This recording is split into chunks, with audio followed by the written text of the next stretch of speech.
I'm on fire! You better join the hype train before it's too late. I lose all momentum and start costing you way too much money.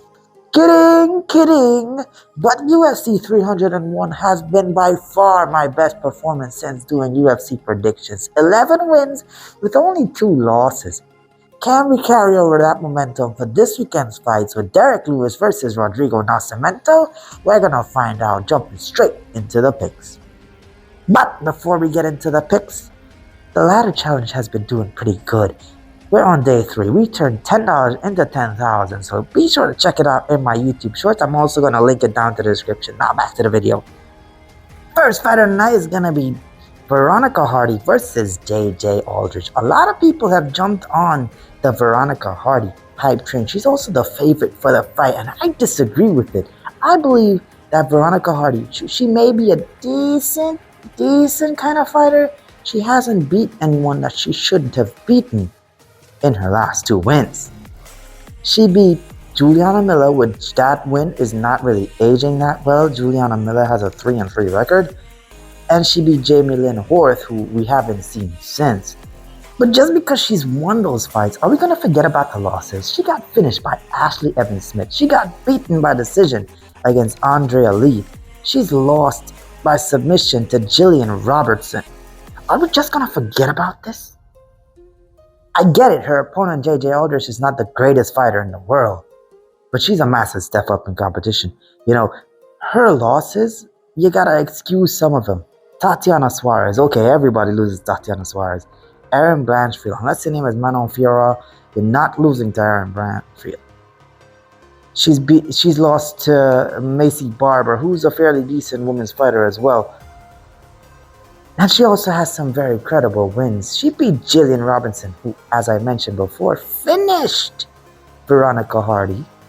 She's beaten Polyana Viana. I mean, that's a common win. But the most notable win, in my opinion, is her win against Vanessa Dumopoulos. Now, Vanessa Dumopoulos is a dog, and if you're able to beat her, you got something. You got something to you. So, I'm back in the underdog in this one. JJ Aldrich is my pick for this fight. Next fight is a sports bettor's dream because it makes him look so brilliant. We got Kevin Doucette versus Jared Gooden. Now, Jared Gooden is coming off a comeback knockout performance. Kevin Doucette is a city kickboxing fighter. They're really promoting these city kickboxing guys. Kevin Doucette, this is a layup for him. He's going to be fighting at a distance from Jared Gooden, landing some nice clean shots. He could get a finish, yes, but I'm leaning more towards a decision. But he's definitely going to be able to stay away from Jared Gooden's power. Give me Kevin Doucette to get this one done. Next up, we got Jake Hadley versus Charles Johnson. A lot of people are on the Charles Johnson side, and I'm not one of them. I don't believe he's that good. I believe that his mindset is going to cost him a lot of fights in the UFC. Because even when he loses a round, he thinks he's won. And that can cost you when you go into decision. Jake Hadley, his path to victory, in my opinion, is taking the fight down to the ground, controlling it there, and even getting a submission. Can he get that done? I don't know, but I definitely believe that he's going to be able to beat Charles Johnson because, again, I said I don't rate Charles Johnson. I don't think he's that good. I mean, that's just me, but next up, we got Trey Waters versus Billy Goff. And a lot of people are on the Billy Goff side. They love his fighting side because of the win that he's coming off of against that Japanese guy, whatever his name was. I'm leaning towards the Trey Waters because Trey Waters is a long fighter. Trey Waters is coming off the Josh Quinlan win, which he was predicted to lose. He's really good at fighting from a distance using his long jab. And Billy Goff, he loves to crowd you on the fence, land some shots, and try to finish you there. Trey Waters is someone who loves to fight in the center of the octagon. You know, his only loss is against Gabriel Bonfim, which is not a bad loss to have. Even in that loss, he kept going back to the center of the octagon. I see him doing that in this fight, using his long jab and footwork to get away from Billy Goff's power strikes. Billy Goff does get tagged a lot. He does get hurt. He is very durable. I don't think Trey Waters is going to be able to finish him. The bet is going to be Trey Waters to get it done, but I do think he's going to win it by decision. Next up, we got one of my most confident picks of the night, Tabitha Ricci versus Tisha Torres. Now, well, Tisha Pennington, but now Tabitha Ricci has been a very active fighter. And she is also really good. Her only two losses are coming. One at the 125-pound weight class, which is a weight class higher than her, against Manon Fiora, who, as I mentioned before, is a killer. Losing to her is not a bad thing. And her second fight is losing against Lupita Godinez. And Lupita is one of the best fighters in the division when she uses her brain. I digress. Tisha Torres coming off a massive layoff. Yeah, she had a kid with Raquel Pennington, the 135-pound champ. Congratulations. And such a big layoff is going to cost her against a fighter like Tabitha Ricci. Tabitha Ricci is a lot smarter. She's going to want to take the fight to the ground. She's going to want to control her there. She fights position over submission, so she's definitely going to want to keep her there and work from the ground. I think her striking is even better than Tisha Torres. I think Tisha Torres' age is going to play a factor in this fight as well. She may not get finished because she's fairly tough, but I do believe that Tabitha Ricci is going to get this fight done. Next up, we got Terrence McKinney versus Esteban Ribovic. And a lot of people are on the side of Esteban Ribovic. I have no idea why. Because he looked better in his loss, his UFC loss, than he did his win. His loss against Luik Rabzabov, he was showing great toughness. I love the Kimura get-ups that he do.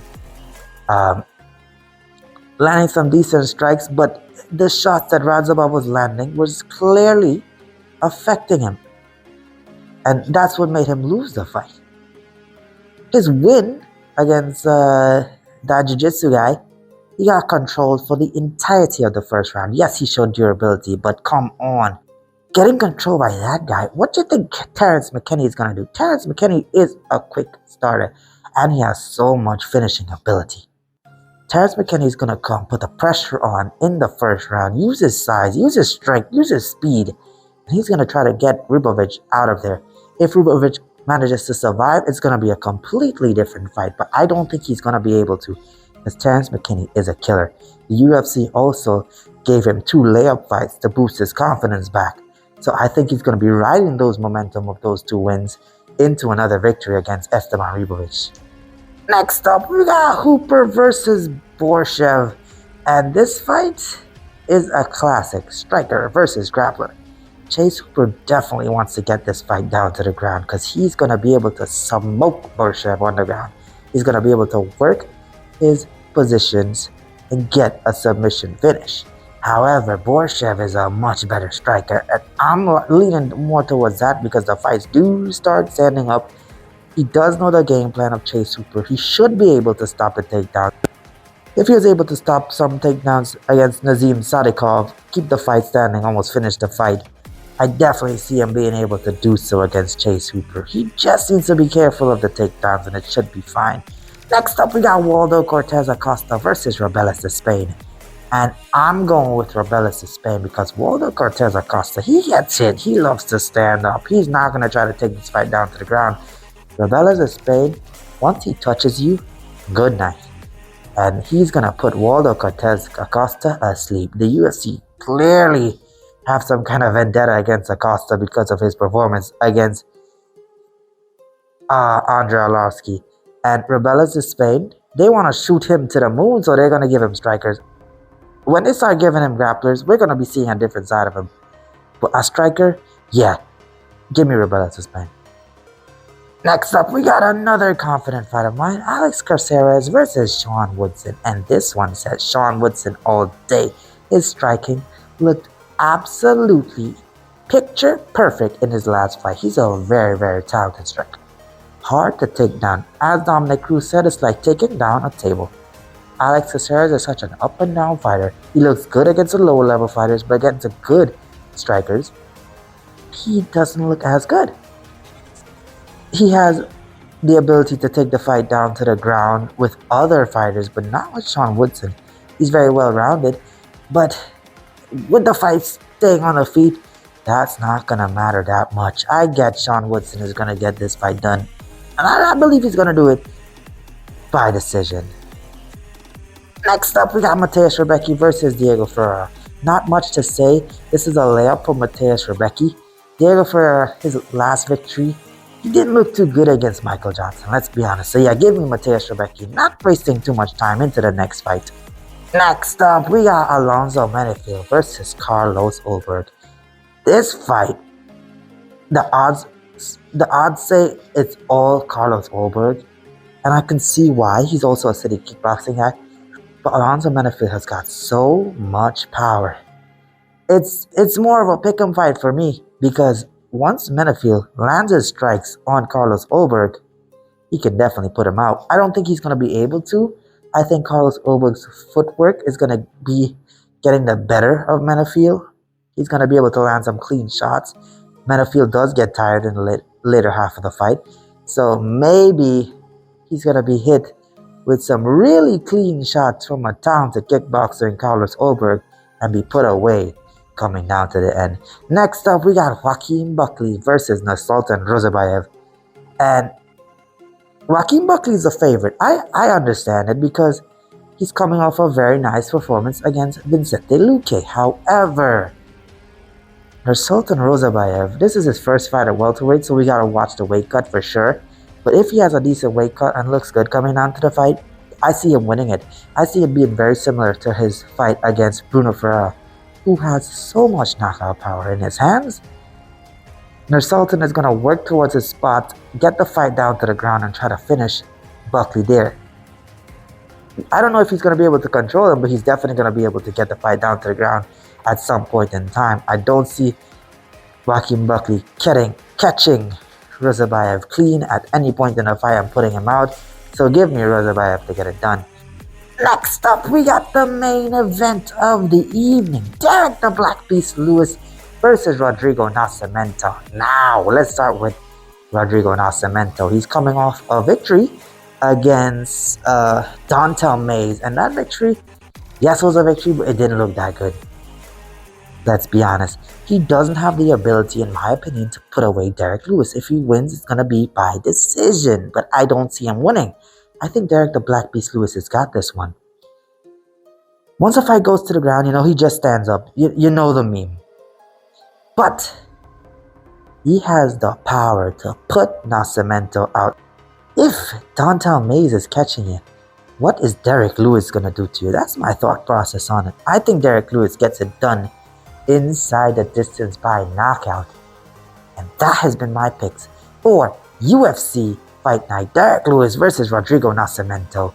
Be sure to leave a like, comment what you think of it down below, subscribe, follow me on TikTok, follow me on Twitter, support the channel on the Patreon, and I'll catch you in the next one. Until then, game time.